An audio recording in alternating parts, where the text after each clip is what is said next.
How does it feel to be a photographer in times of social media? Exciting? Frustrating? Both?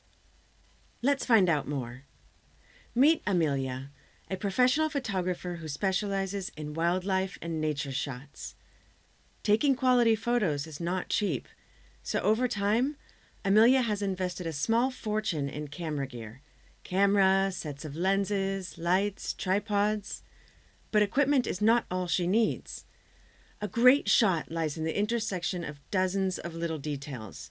The right settings at the right angle and composition with sufficient light, and it all comes together at the perfect moment.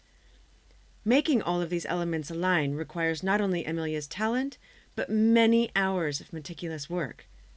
Talking about hours, let's not forget the hundreds of images Amelia needs to go through and filter out in order to select a few that will be forged into gems through the editing and development process. Finally, a masterpiece is born. Proud of her work, Amelia shares her photo on social media. What happens next? Well, there are a couple of scenarios. Spoiler alert! If you are in a similar situation as Amelia, most of them won't be to your liking. Meet Bob, the admin of a community page who sees Amelia's photo. Wow! A great shot! He'd love to share it with his followers, so he takes a screenshot, crops the watermark out, and adds DM for credit or takedown. Evil? Quite so. Next enters Carol, an emerging designer who follows the fashion trend and also Bob's community page. She loves Amelia's creative image so much that she wants to print it on her t-shirt collection. Carol is concerned about the copyright, though, so she contacts Bob to ask for permission to use the photo. Bob agrees in exchange for exposure. Carol tried to do the right thing here, but if her collection is a success, Amelia won't be the one to share in the limelight. Now here comes Daniel.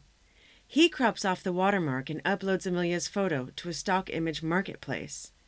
He checks the box on the upload page saying, "The photos I upload are taken by me," so the authorship verification test is passed. Well, at least he's not making much money from Amelia's image. It's 25 to 45 cents per image per month for stock photos these days. Last but not least, Elena, a tech enthusiast who recently got into NFTs, also likes the photo. So she adds a funny slogan to it and mints an NFT with Amelia's image. It's kind of funny. Now it's a meme. Feel free to share. We could go on, but I think you get the point. That's what it feels like to be a creator in the age of social media. Pretty messed up, don't you think? Amelia and millions of others have little to no control over the content they share. Photos get copied, cropped, republished, and the connection between the artist and the image is lost entirely. Is there a solution? You can try to sue everyone, or simply vow never to put your work on social media again, but we have a better idea. What if there is a way to keep track of your published photos, get attribution, and sell or license them on your terms, no matter where they end up on the internet? Intrigued? Yes, it's possible. Stay tuned for the second episode to find out how, or even better, join the Kelp Digital waitlist now to learn more.